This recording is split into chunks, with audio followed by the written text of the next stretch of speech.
Do you want to know why the volume staple stem is such a great value? Today we're going to do an explain and review on the volume staple top load stem. Like always, I want you to hang tight because we're going to tell you how you can like, subscribe, and comment on this video below and win a free parts package from us and also win a free bicycle. Like always, we're going to tell you the full specs about this stem, what's the differences between different stems, all the little how-tos and little things about the stem, and then we're also going to tell you where you guys can buy the stem from. So like always, Volume and a lot of the brands that we carry here come out with some pretty good quality stuff, and they look after different customers as far as somebody that wants something very custom, somebody that they want something beefy that's going to hold up, and then usually for somebody that's learning on bicycles or like just starting, and they give something for every customer at every tier. So when you're looking for a stem, we want you to kind of think about what style rider you are and what kind of tier that you're going into. So if you're a lower end customer or like a beginner, then you're going to want to end up buying something that's a little bit lower cost. If you're an avid rider that tears up stuff, you're going to want to go with something a little bit higher end, because what's going to do is just going to add you a little bit more value, give you a little bit more bells and whistles, and just give you more for your money. So this volume stem is designed for an introductory rider or somebody that's going from a stock stem and wants to upgrade or change maybe just the geometry. So volume has this low costing stem, and this is one of our lowest costing stems, and there's a lot of reasons why. The main reason why is just the manufacturing. It's a little bit different than a CNC stem. This is actually drop forged, so these things are still pretty tough. It's got a lot of meat on it, and it definitely holds up. If you're looking for something really basic, I would say go with something like this, because it just comes with the kind of the geometry that you want. But if you're looking for better finishes and maybe higher quality, you're doing bigger drops, stuff like that, then this might not be for you. But if you're starting off and you're doing a few things and you've messed up your stock stem and you're trying to upgrade and stuff like that, this is definitely an upgrade from that. So what they've done is they created a drop forge mold, which basically is a bunch of metals shavings, and they put it into this mold which is shaped like this, and it smashes all those material, and it actually pops out a stem cap and a base on the stem. A couple other cool features that they add on it as far as visually is that they give it a pretty cool gloss coating on this, and the gloss coating is looks like it's been polished a little bit and then anodized. What that does is it gives it a little bit glossier look. This isn't paint. This isn't like they painted it on. Some of the stems out there, I see a lot of them, they're lower costing, but a lot of them are painted on. This one's definitely anodized. And then another cool feature that they have is the volume laser etched on the cap right here. This isn't screen printed. It's not like an actual paint that's on top of it. It's actually laser etched, which a little laser comes in there and it actually lasers off the anodizing. So anodizing only goes a little bit, so far down, way smaller than that, I can't even show you, but the laser comes by and then it just pretty much burns the actual anodizing off and goes to the bare metal. So it gives it a cool look, really clean, really stands out a lot. It looks like one of the higher end stems, but definitely at a lower cost. So that makes it really nice. Another thing is that they have solid bolts on here, and I've seen some hollow bolts and stuff like that. Yeah, it makes your stem lighter, but if you're looking for something that's gonna last and that's gonna kind of hold up, then definitely the hollow bolts, because not the hollow bolts, the solid bolts, because it's just got a little bit more meat on there. They don't tend to snap as much as the solid bolt, the hollow bolts. The hollow bolts, I see a lot of them snap and stuff like that. A lot of times it's not even due from riding, it's usually from over cranking them, and they stretch out the threads and end up stretching the actual bolt, and eventually the head just pops off. So definitely cool that they put a solid bolt on here on this stem. Looking at this, it's got a couple other features. Let me dig back here, I got an Allen wrench.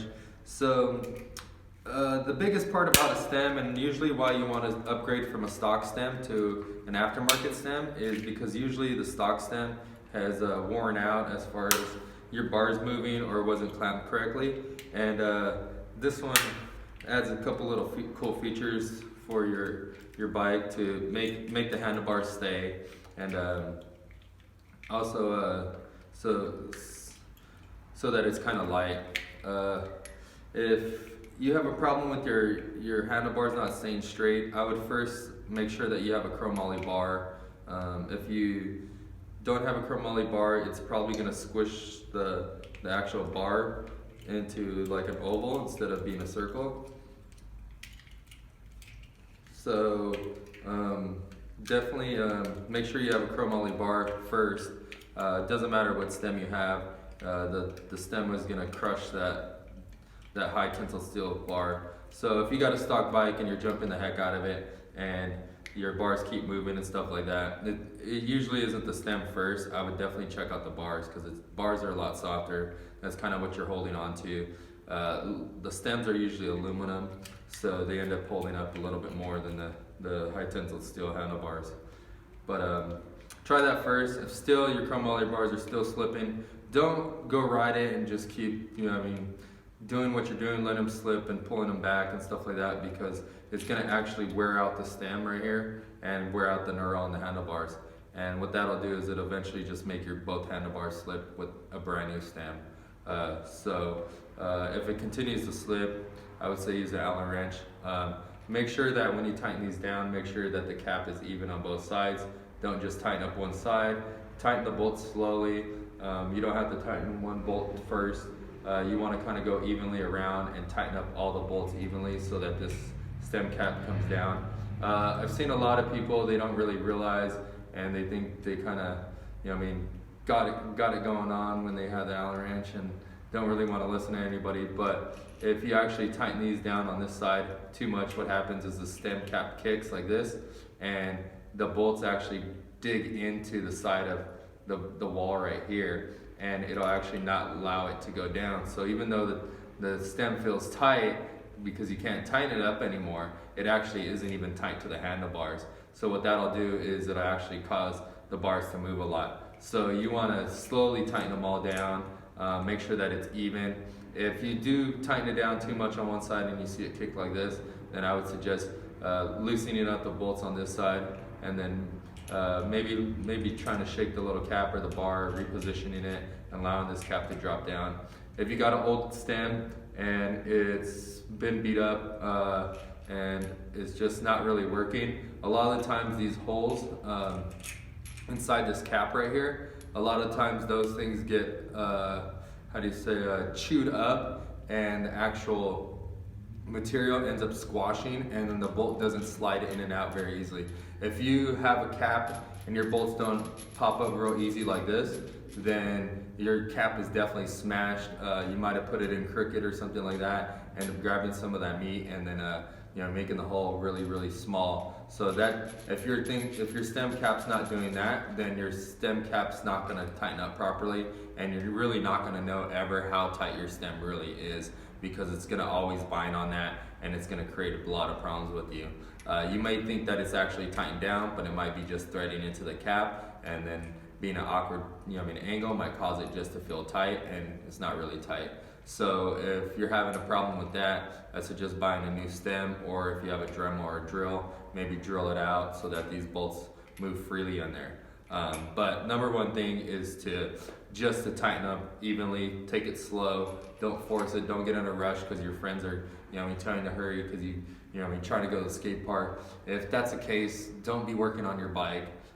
Just go to the skate park, ride, and then put the stem on later. I know you want to show off and you want to have your brand new stem on there and show everybody that you got a brand new stem, but patience is key. A lot of kids and even adults nowadays, they don't have patience, and I see you guys mess up a lot of stuff because you guys get impatient. You're just big kids pretty much, and if you want it to be proper and you want it to work right, then have patience. Don't have to put it on. If you are rushing and stuff like that to get to the skate park on time, like it's not the end of the world. You don't have to rush it. Don't rush everybody else in front of you to try to get what you want, because it's very, very irritating for people around you. You may not realize it because you're so caught up in the emotions and stuff like that. But realize that other people notice that, and in the end of the day, it's only hurting you, because you could, get a lot more if you take your time and tighten this down perfectly, because you might end up spending more time fixing the cap, or the cap not working, or having to warranty the stem or send it back just for them to tell you that you did it wrong. A lot of different things could happen, so take your time is the number one thing I would say. I know with the cap situation, a lot of riders, they don't take their time. They think it's just 4 bolts, it's real quick. But to this day, I've probably put on 1,000 of these stems on bikes, and still today I take my time, I act patient, because I want it done right, and that's the only way it's gonna happen, is if you take your time, really pay attention, look around at it, constantly, tighten up a few bolts, keep looking at it, jiggle the cap, make sure that it's tight or loose, keep tightening up the bolts, and then just keep going, so on and so on. But definitely take your time. I see the cap. I'm not going to stress this enough. I know I'm talking about it a lot, but definitely I've seen a lot of stuff get jacked up because people aren't patient. So definitely be patient. Another thing is that this has a big hole right here, which is built inside the mold. That's to make it really, really light. A lot of the other stock stems are really heavy because they're solid, and lightening it up or putting a little hole right there makes the stem a lot lighter. Notice on the side it's got some cutouts too to make it a lot lighter, but make the sides heavy duty. Another thing too is that this cap and this body is a little bit wider than like the stock stems, and what that does is allows more material to hit other material, which is the stem material, hit the bar material, and actually keep it tight. So the more friction that's there keeps your bars from moving and stuff like that. If you look on the cap's solid. That's pretty cool, because a lot of times people over crank these bolts, and they end up snapping the cap from right here and right here, and sometimes in the middle. But if you're over cranking your stem, your stem cap will break. It will crack. It's not the manufacturer's fault. That's definitely from over wrenching it and just tightening it up too tight, or trying to tighten up a cap when you have stock handlebars.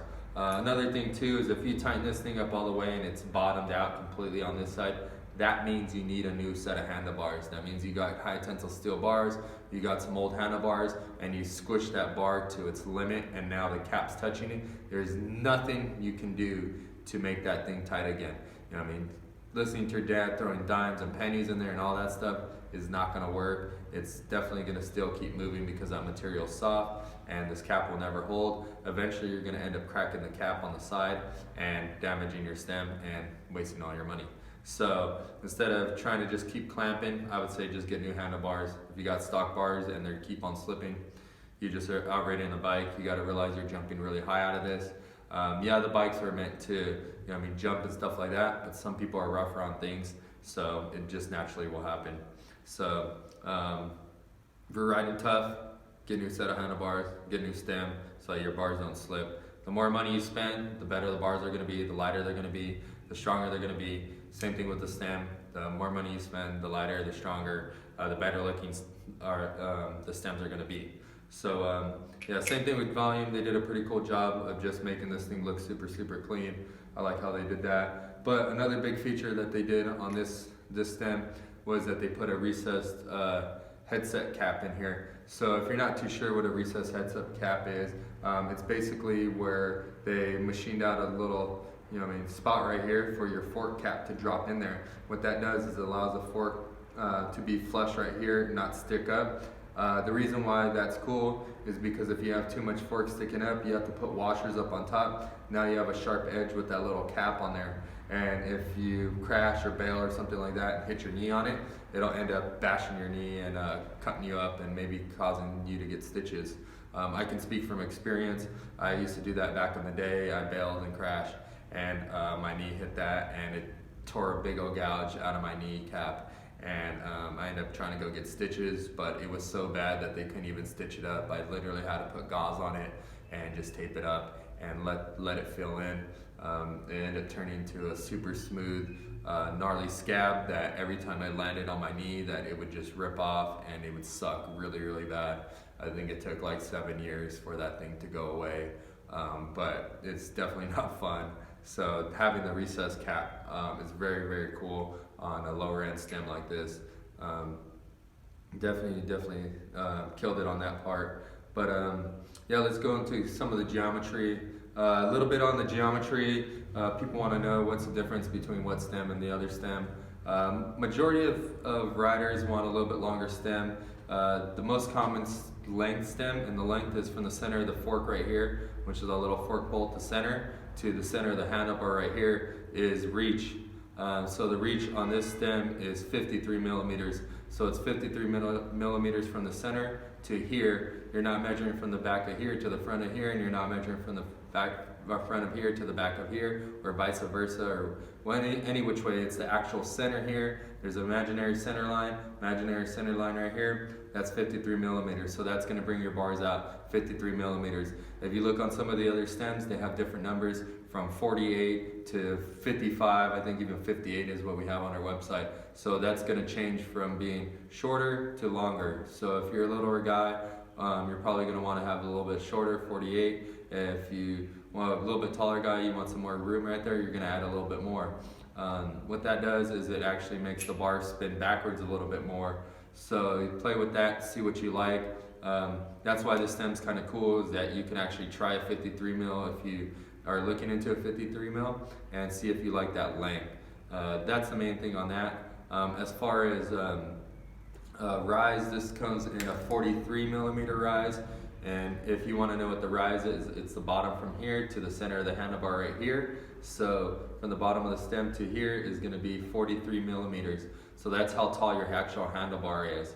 If you are wondering what's a tall and what's a low, rise, I would say 50 or 30, about 33 is pretty normal rise on your stem. 35 and plus is going to be on the high end.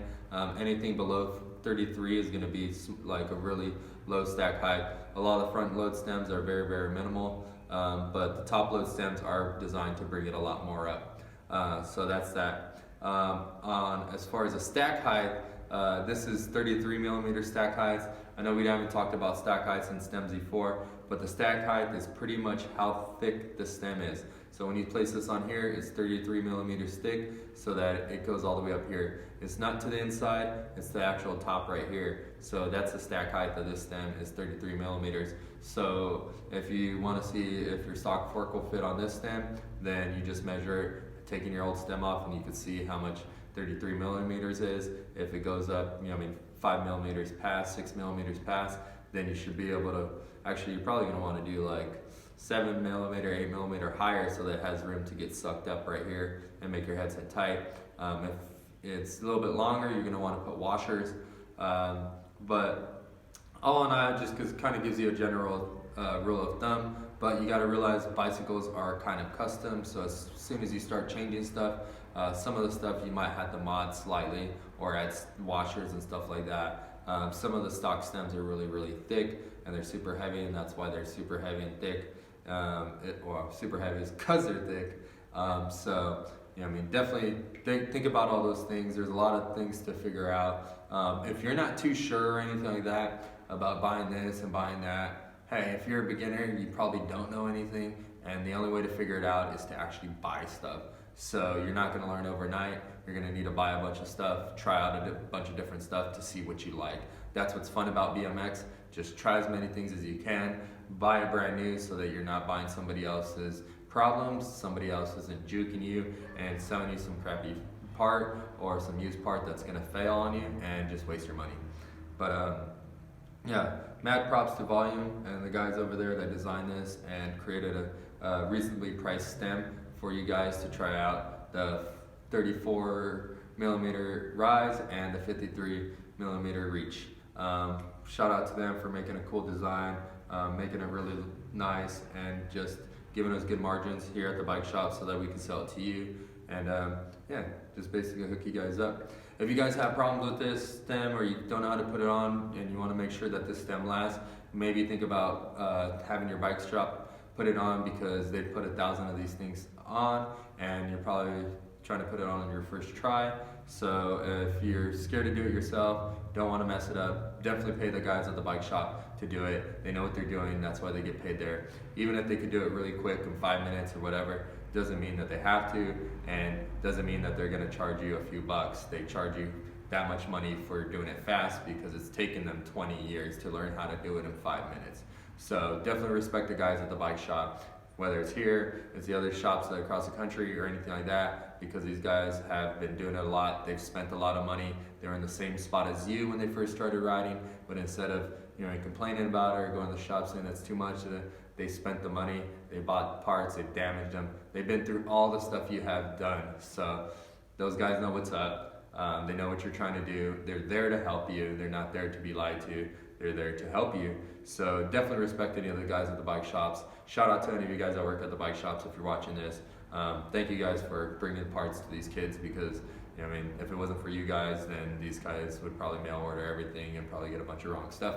But definitely those guys are cool because you could get it right then and there. So mad props to dudes that work at bike shops. But like I said earlier in the video, we're going to tell you how you can win a bunch of free parts from our bike shop. We're going to give away a free set of tires, pair of pedals, grips, and a seat. All you got to do is subscribe to our channel right here. We want you to like this video. We want you to turn on your notification bells, so every time we drop a video, you can see that we dropped one. It allows you to comment and enter our video, this contest. We want you to mainly comment below and just tell us what you like about our videos, what you don't like about our videos, what other parts you want to see that we haven't done. I don't know, anything that's in your mind, let us know. We read the comments, we take in consideration, we plan it out for the future videos, and we create these videos for you guys. So let us know what you guys want to know. We got some how-tos coming up. We're trying to figure out how we're going to do this and stuff like that. So be patient with us. It's a lot of work. We're trying to figure it out so that it makes sense to you guys, and we got some good examples and stuff like that. So those comments that you guys leave, we're going to take those in consideration. We're going to actually do those. So appreciate you guys that all have commented before, and thanks for entering the contest. If you want to enter, actually at the 2,500 subscribers, we're going to give away a free parts package. So we got to hit 2,500 subs. We're halfway there, so make sure you subscribe, make sure you share this video so other people can join. And then at 5,000 subscribers, we're going to give away a free bicycle retailed at $300 to one of you lucky viewers. Maybe you can give it to your friend or something like that. And the same rules apply. Comment on this video. If you want to enter, make sure that you win. You can go on all the other videos, comment on those, and that'll enter you into those contests. If you want to know more information about bike parts, stuff like that, go to our website at stackbmx.com. You can buy this stem right here. You can buy a bunch of other stems. All the stems fit all the bikes that we sell on our bike or on our website. They fit all the handlebars, they fit all the forks, all the headsets, everything on our site's compatible. You may have to buy one thing to upgrade something, but very, very minimal. But general rule of thumb, everything fits on our website. You can go on on there and watch the videos about almost anything. We have things about tires, forks, and they explain a little bit about those forks, the headsets, chains, all that stuff. So make sure you hit up Stack BMX Shop, buy this stem if you like this. Watch those videos if you need some help on bike parts and stuff like that. We're trying to give you the knowledge nobody else is. So yeah, check those videos out. Thanks for entering, guys. We want you guys to have a good day. We appreciate you guys, and we'll see you guys tomorrow.